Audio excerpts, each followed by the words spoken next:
Nanak classes दोस्तों, Nanak classes के YouTube channel पे आपका स्वागत है। आज राजस्थान जीके की क्लास नंबर 230 नंबर क्लास की हम चर्चा करने जा रहे हैं। परीक्षाओं में सबसे ज़्यादा रिपीट होने वाले यहाँ से आपको क्वेश्चन मिलते हैं। रोज 50 क्वेश्चन मिलते हैं और इसका टेस्ट 7 बजे यानी 2 घंटे पहले आपको ऐप पे, नानक क्लासेज ऐप पे मिल जाता है। जो पेड है, जिस विद्यार्थी ने हमारे नानक क्लासेज ऐप को डाउनलोड नहीं किया जरूर करें, उसमें ये टेस्ट मिल जाता है। तो वहाँ 232 नंबर टेस्ट तक मिल चुका है।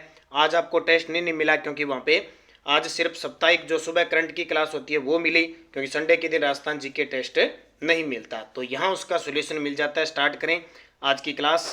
पहला प्रश्न देखिए, राजस्थान कृषि विपणन बोर्ड की स्थापना कब हुई? राजस्थान कृषि विपणन बोर्ड की स्थापना कब हुई? ये इतना चर्चा में रहता है, प्रश्न बार बार एग्जाम में आता है। 1974 में राजस्थान राज्य कृषि विपणन बोर्ड की स्थापना हुई थी, तो ये आपको याद रखना है। दूसरा प्रश्न देखिए, राजस्थान लघु उद्योग निगम की स्थापना कब हुई? राजस्थान लघु उद्योग निगम की स्थापना कब हुई? तो 1961 को, जिसको हम क्या कहते हैं, राजसिको। राजसिको की स्थापना कब हुई थी? 1961 को हुई थी। वर्तमान में इसके जो प्रबंध महानिदेशक है राजीव अरोड़ा। और राजस्थान वित्त निगम की स्थापना 1955 को। राजस्थान पर्यटन विकास निगम लिमिटेड की स्थापना कब हुई? ये सारे फेमस प्रश्न है, बार बार एग्जाम में आते हैं। और आज लाइब्रेरियन का पेपर हुआ है। जिस विद्यार्थी ने लाइब्रेरियन का एग्जाम दिया है या मेरे साथ निरंतर जुड़ा हुआ है, शाम 9 बजे की क्लास और करंट की क्लास, और राजस्थान जी करंट के क्वेश्चन तो आज मैंने देखे 14 क्वेश्चन करंट के आए हुए थे। 14 में से 13 हूबहू हमारे नानक क्लासेज की पीडीएफ से, हमारे चैनल से, और दूसरी जो हमारी बुक प्रकाशित हो रही है 15 सितंबर को राजस्थान में हम लॉन्च कर देंगे। उसमें से 14 में से 13 प्रश्न मिले हैं। हूबहू 13 प्रश्न उस मैगजीन के अंदर है। ये देखो जो हमारी बुक आ रही है, सबसे बड़ी बात। लेकिन फायदा तभी होगा जब आप हमारे साथ निरंतर जुड़ोगे।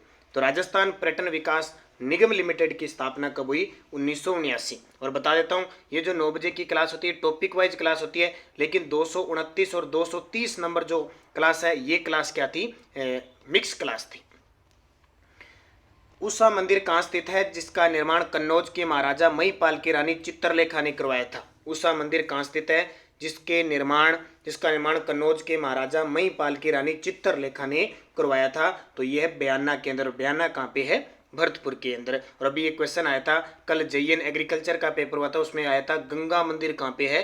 भरतपुर में। अब आगे मैं आपको ना जो जेईएन के एग्रीकल्चर का एग्जाम और जो लाइब्रेरियन के एग्जाम में राजस्थान जीके के क्वेश्चन आए हैं, वो 9 बजे के पेपर में आपको मैं इस वीडियो में करवाऊंगा।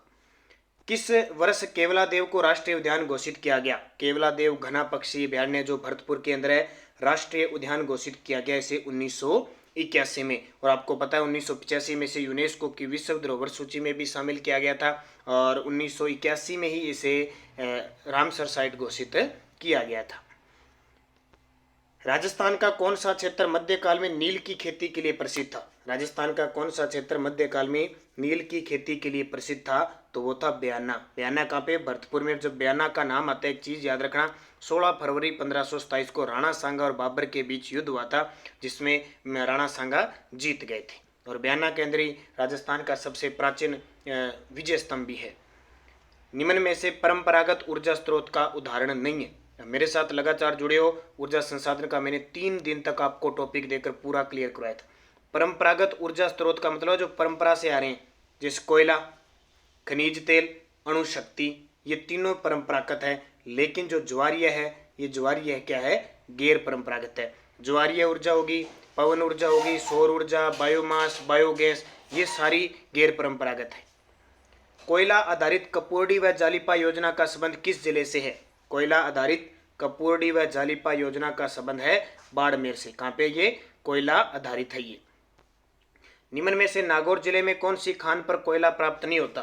निम्न में से कौन सी खान है जिसपे कोयला प्राप्त नहीं होता, बाकी खानों से कोयला प्राप्त होता है? तो माता सुख से होता है, कसनऊ से होता है, मेड़ता से, लेकिन गिरल है वो नहीं होती। गिरल कहाँ पे है? बाड़मेर के अंदर है। राजस्थानी साहित्य में पवरा क्या है? राजस्थानी साहित्य में पवरा क्या है? तो राजस्थानी साहित्य में बहादुरों के विशेष कार्य का वर्णन करने वाली रचना है। और आज लाइब्रेरियन के पेपर में 3 से 4 प्रश्न ऐसे आए हैं। एक तो ओलंदी पूछा था, जो नववधु के साथ जो भेजी जाती है लड़कियां, ओलंदी नवविवाहित वाली। एक पूछा था छेड़ा फाड़ना, जो बिलों के अंदर होता है, तलाक होता है, वो पूछा था। इसके अलावा 1-2 और आए थे, यानी शब्दावली से 3-4 प्रश्न आ गए थे एक साथ। एक वो मासिक त्रिमासिक वो पत्रिका पूछी थी, ई बुलेटिन जो मैंने आपको बताई थी ना, इकोनॉमिक बुलेटिन राजस्थान विश्वविद्यालय के, वो पूछी थी। एक ई बुलेटिन और एक जागती ज्योत मधुमती, उनमें से एक पूछा था। राजस्थान सरकार ने वन्य जीव संरक्षण अधिनियम 1972 को कब अंगीकृत किया? तो 1972 को कब अंगीकृत किया?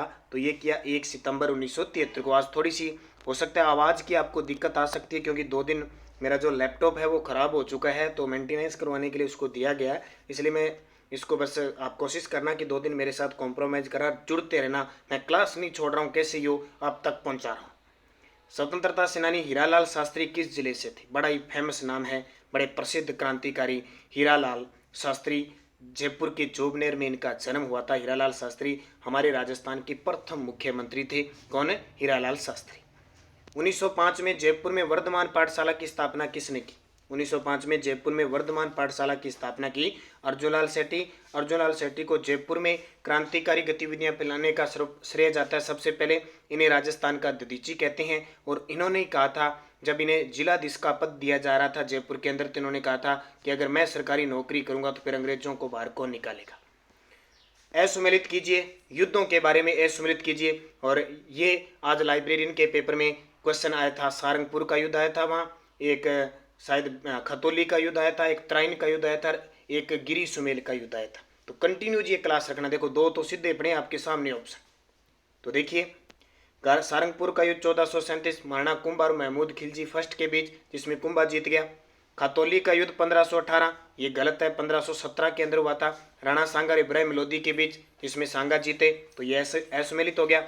दिवेर का युद्ध अक्टूबर 1582 को महाराणा प्रताप और अकबर के चाचा सुल्तान खां के बीच हुआ, जिसमें महाराणा प्रताप जीते। और बयाना का युद्ध 1527, अभी बताया था, 16 फरवरी 1527, जिसमें राणा सांगा जीते और बाबर हारा।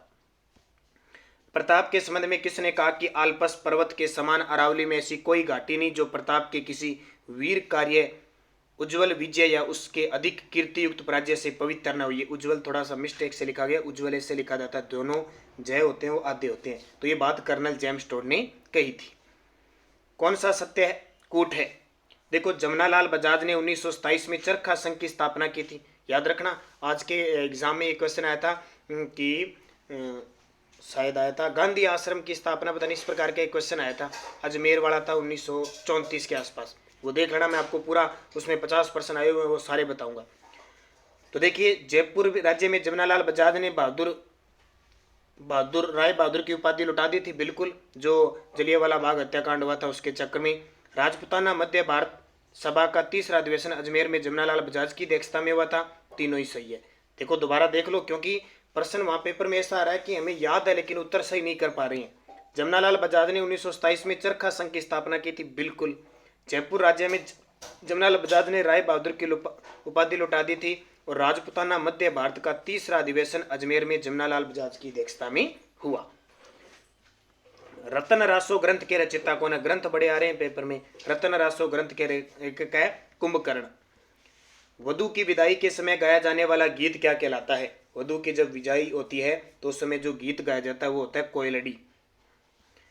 किस संस्था द्वारा माघ पुरस्कार दिया जाता है? किस संस्था के द्वारा माघ पुरस्कार? तो कवि माघ संस्कृत के विद्वान थे, इसलिए संस्कृत अकादमी, राजस्थान संस्कृत अकादमी जो कहाँ पे है? जयपुर के अंदर है, उसके द्वारा दिया जाता है। अच्छा, पश्चिमी सांस्कृतिक कला केंद्र उदयपुर, राज्य अभिलेखागार बीकानेर, साहित्य अकादमी उदयपुर। ये सारी चीजें क्यों बता रहा हूँ? इसलिए बता रहा हूँ क्योंकि रीट के विद्यार्थियों के लिए तो स्पेशल राजस्थानी भाषा का टॉपिक है, क्षेत्रीय बोली, साहित्य अकादमी सारी। हाथ में पहने जाने वाला लाख की चूड़ी को क्या कहते हैं? देखो, एक आभूषण का प्रश्न पक्का है। कल जयन के पेपर में आया था ओगणिया, जो मेरे से मिस्टेक से मैंने गला बता दिया था, कान का है। और आज क्या आया था चंपाकली, जो किसका है? गले का है। तो हाथ में पहने जाने वाली जो लाख की चूड़ी होती है उसे कहते हैं मोकड़ी। क्या कहते हैं? मोकड़ी। निम्न में से कौन राजस्थान के राज्यपाल नहीं रहे? राज्यपाल नहीं रहे। देखो, शैलेंद्र कुमार सिंह रहे थे, पद पे रहते मृत्यु हुई थी। कैलाशपति मिश्र रहे थे, बसंत राव पाटिल रहे थे। अब आपने इनके नाम नहीं सुने, ये कार्यवाहक थे लगभग। तो राजीव महर्षि वो राज्यपाल नहीं रहते, बल्कि राजस्थान के मुख्य सचिव रह चुके हैं। किस अनुच्छेद के अनुसार राज्य के मंत्रिपरिषद विधानसभा के प्रति सामूहिक रूप से उत्तरदायी होती है? तो ये बड़ा शानदार प्रश्न है। विधानसभा के प्रति सामूहिक रूप से उत्तरदायी होते हैं अनुच्छेद 164(2). दो अनुच्छेद आपको हमेशा याद रखना है, 163, 164। 163 ये कहता है कि राज्यपाल को विधिक सहायता देने के लिए एक मंत्री परिषद होगी जिसका मुख्यमंत्री होगा, और 64 में मुख्यमंत्री और मंत्री परिषद की नियुक्ति राज्यपाल करेगा। बाकी यही। अब कभी आपसे पूछ ले कि जो मंत्री परिषद है राज्य की, वो व्यक्तिगत रूप से किसके प्रति उत्तरदायी होती है, तो राज्यपाल के प्रति। असत्य कथन बताना है अब आपको। देखो, गेहूं की किस्म है सोना कल्याण, बिल्कुल, सोनालिका, सोना कल्याण, मैक्सिकन। चावल की परमल, ये भी सही है, चावल की परमल, और चावल में सुगंध आती है माही सुगंधा, जरूर ध्यान रखना। माही कंचन, मक्का की माही कंचन, माही धवल, बिल्कुल सही है। सरसों की माही सुगंधा नहीं है, ये गलत है, डी। रेडा की स्थापना कब हुई? देखो, एक तो रेडा याद रखना है, एक RSPCL आपको याद रखना है। रेडा 1985, RSPCL 1995, दोनों को मिलाकर 9 अगस्त 2002 को अक्षय ऊर्जा निगम लिमिटेड की स्थापना हुई, तो 1985। मीणा जनजाति के बारे में सत्य कथन बताइए। मीणा जनजाति, एक दिन आपको पूरे जनजाति का वीडियो भी देंगे। मीणा जनजाति देखो राजस्थान में सर्वाधिक जनसंख्या वाली जनजाति है, बिल्कुल, सर्वाधिक पढ़ी लिखी जनजाति भी है। कुल देवता इनके बुज हैं, और गौतम जी, सिरोही, पपलाज, माता, दोसा, मीणा। ठीक है, ये साथ में आ गया, गौतम जी, सिरोही, पपलाज, माता, दोसा, मीणा। ये थोड़ा सा मिस्टेक है यहाँ पे, क्या चीज़ है? ठीक है, गौतम जी जो पपलाज माता, ये माता है गौतम जी का सिरोही में, और पपलाज माता दोसा मीणाओं की ऐसे है, तो प्रयुक्त सभी। मंडोर को राजधानी बनाने वाला राठौड़ शासक कौन था? मंडोर को राजधानी बनाने वाला राठौड़ शासक कौन था? राव चूड़ा था। कौन था? राव चूड़ा था। और आज इससे संबंधित लाइब्रेरियन में भी एक क्वेश्चन आया था मंडोर का, शायद मैं भूल गया किस प्रकार का क्वेश्चन आया था, मंडोर से संबंधित क्वेश्चन आया था, तो राव चूड़ा इसका उत्तर हो जाएगा, राजधानी बनाई थी।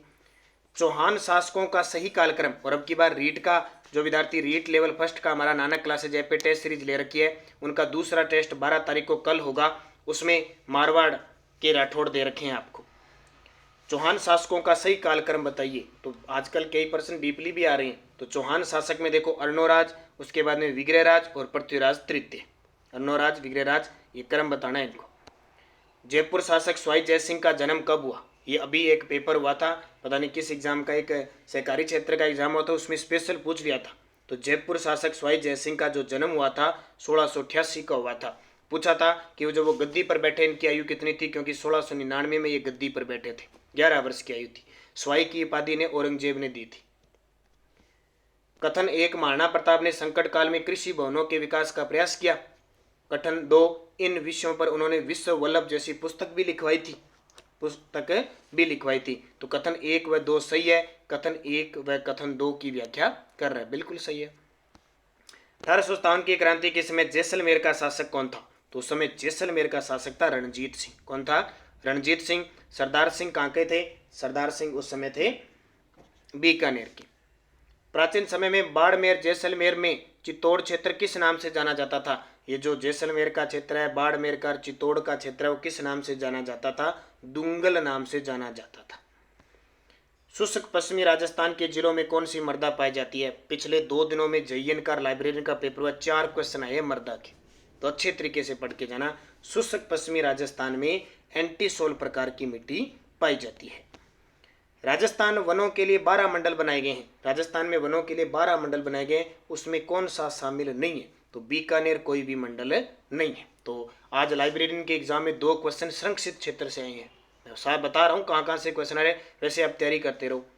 उमेदगंज पक्षी विहार कंजर्वेशन रिजर्व किस जिले में है? उमेदगंज पक्षी विहार कंजर्वेशन कोटा में। और ये आज एक ऑप्शन आया था, 4 ऑप्शन दिए थे, एक तो मनसा माता, एक उमेदगंज कोटा मनसा बांधा, झुंझुनू भीड़ झुंझुनू, और एक ऑप्शन था गोंगेलाव रोटू आगे दे रखा था झुंझुनू। असत्य बताना था, तो रोटू कहाँ पे है? नागौर में। वीर तेजाजी लिफ्ट नहर से लाभान्वित जिला कौन सा है? तो वीर तेजाजी लिफ्ट नहर से लाभान्वित जिला बीकानेर। और आज क्वेश्चन आया था वीर तेजाजी की कर्म भूमि कहाँ पे है? पास सिद्धूगारी बूंदी में। अलवर भरतपुर करौली धौलपुर स्वाईमाधोपुर किस कृषि जलवायु क्षेत्र में आते हैं? तो ये आते हैं बाढ़ संभाव्य पूर्वी मैदान। और आज लाइब्रेरियन के अंदर क्वेश्चन आया था, ये जो भीलवाड़ा राजसमंदर ये है ना, ये जिले पूछे थे उपाद्र मैदान वाले। केंद्रीय सरसों अनुसंधान केंद्र सेवर कब स्थापित किया गया? 1993 में। ये भी आज क्वेश्चन था। एक पूछा था कि कुक्कुट प्रशिक्षण केंद्र कहाँ पे है, एक पूछा था सरसों अनुसंधान केंद्र कहाँ पे है, और एक और ऊंट अनुसंधान केंद्र कहाँ पे, ये भी आज एग्जाम में आया हुआ है। तो सारे, तब कह रहा हूँ, सुबह हमारी 7 बजे करंट अफेयर्स की क्लास और शाम 9 बजे वाली क्लास सारे विद्यार्थी जैसे जैसे मैं कह रहा हूँ अटेंड करते रहो, और जो हमारा ऐप में नाम मात्र का शुल्क है उससे वो टेस्ट लेते रहो। आपका जीके के बलबूते आप पेपर पा सकते हो, ये श्योर है। निम्न में से कौन सा जिला योजना समिति का निम्न में से कौन जिला योजना समिति का पदेन सदस्य नहीं होता है? तो इसमें मुख्य योजना अधिकारी, जिला कलेक्टर, मुख्य कार्यकारी अधिकारी ये होते हैं। इसमें सदस्य मुख्य योजना अधिकारी नहीं होता। निम्न में से कौन सा युग्म सही नहीं है? निम्न में से कौन सा युग्म है सही नहीं है? देखो, प्रथम वित्त आयोग के अध्यक्ष कृष्ण कुमार गोयल थे, दूसरे हीरालाल देवपुरा थे, तीसरे माणिकचंद सुराणा थे, बिल्कुल, चौथा राम लुभाया थे। तो ये गलत है, चौथे नहीं थे, पांचवें थे शायद राम लुभाया, क्योंकि अब इसमें गलत क्या है? देखो, 3 तो ये सही है, चौथा इसलिए गलत हुआ क्योंकि राम लुभाया वित्त आयोग के अध्यक्ष नहीं थे, बल्कि राम लुभाया निर्वाचन आयोग के मुख्य निर्वाचन आयुक्त थे, जिन्हें हाल ही में राज्य में जिले बनाने के लिए कमेटी का अध्यक्ष बनाया गया है। राजस्थान सरकार ने उपखंड स्तर पर जन सुनवाई अधिकार के रूप में किसे अधिसूचित किया है? तो उपखंड स्तर पर कौन होता है? बीडीओ। कौन होता है उपखंड स्तर पर? बीडीओ। सॉरी, एसडीओ दे रखा है, एसडीओ है, एसडीओ, बीडीओ नहीं, एसडीओ। राजस्थान में विश्वविद्यालयों के कुलपतियों की नियुक्ति की जाती है। अब करंट के प्रश्न में आपको बता देता हूँ, हाल ही में कम से कम 5 से 7 विश्वविद्यालय, उनके कुलपति, कुछ के कार्यवाहक नियुक्त किए गए, वो आपसे पेपर में पूछ से जा सकते हैं। तो ज़्यादातर करंट की बात करूँ तो अभी जो पीटीआई के विद्यार्थी हैं उनके लिए मैं एक बता देता हूँ, करंट के क्वेश्चन हमारी लास्ट 3 मंथ का एक वीडियो डाला हुआ है, जून, जुलाई, अगस्त, उसमें से सबसे ज़्यादा आ रहे हैं, और सबसे ज़्यादा अभी एग्जाम में पूछे हैं 2022 का ज़्यादा पूछा है। खास करके अभी देखा है मैंने, मई का और जून के से क्वेश्चन खूब आए हैं। तो 6 महीने है ना, ये जनवरी से लेकर अगस्त का मैटर अच्छे तरीके से पढ़ लो। आप सारे दिशा दे सकता हूँ, बाकी आपकी मर्जी है। तो राज्य में विश्वविद्यालयों के कुलपतियों की नियुक्ति राज्यपाल करता है, क्योंकि इन विश्वविद्यालयों का कुलाधिपति यानी चांसलर राज्यपाल होता है, और केंद्रीय विश्वविद्यालय का राष्ट्रपति होता है। वनस्थली विद्यापीठ किस जिले में है? वनस्थली विद्यापीठ किस जिले में है? टोंक के अंदर है। टोंक के अंदर वनस्थली विद्यापीठ है। तो 1935 में इसकी बालिका विद्यालय की स्थापना हुई थी। यहाँ पे हीरालाल शास्त्री, रत्ना शास्त्री ने मिलकर की थी, निवाई टोंक में। और आज मैंने सुबह टेलीग्राम पे, जिसने ज्वाइन नहीं किया, Nanak classes Rajasthan current affair जरूर ज्वाइन कीजिए। क्विज डाली थी मैंने रीट विद्यार्थियों के लिए, उसमें 2nd ग्रेड 1st ग्रेड वाले भी शामिल हो। मैंने शैक्षिक परिदृश्य है, सह शैक्षिक जो टॉपिक है आपके शैक्षिक परिदृश्य, उसके क्वेश्चन डालें। रोज मैं 20 से 30 क्वेश्चन डालूंगा, ठीक है? तो आप रोज उसमें अध्ययन कीजिए। वैसे मेरे जो एक राय दीजिए, या एक विद्यार्थी की राय मैं मानता हूं कि हमारा टेलीग्राम है, उस पर PDF लिंक सारे होते हैं, क्यों ना हम एक अलग से टेलीग्राम ग्रुप बना लें, उसमें सिर्फ रोज के क्विज आपको परीक्षा की दृष्टि से दें। आप सहमत है तो मुझे जरूर कमेंट करके बताना। शिक्षा प्राप्ति का अधिकार कब से लागू हुआ? तो शिक्षा प्राप्ति का अधिकार अप्रैल 2010 से। राजस्थान प्राचार्य यानी शिक्षा प्राप्ति का मतलब निःशुल्क शिक्षा प्राप्ति का अधिकार। राजस्थान प्राच्य विद्या प्रतिष्ठान की स्थापना कहाँ हुई? तो जोधपुर के अंदर। RTE का संबंध किस आयु वर्ग के बच्चों से है? बड़ा ही फेमस प्रश्न है। RTE का संबंध किस आयु वर्ग के बच्चों के लिए? 6 से 14 वर्ष के बच्चों के लिए। बालिकाओं को मुफ्त दिया जा रहा है। बालिकाओं को तो 6 से 14, 8 के बाद 9वीं 10वीं 11वीं 12वीं में भी निःशुल्क अब पढ़ाया जाएगा।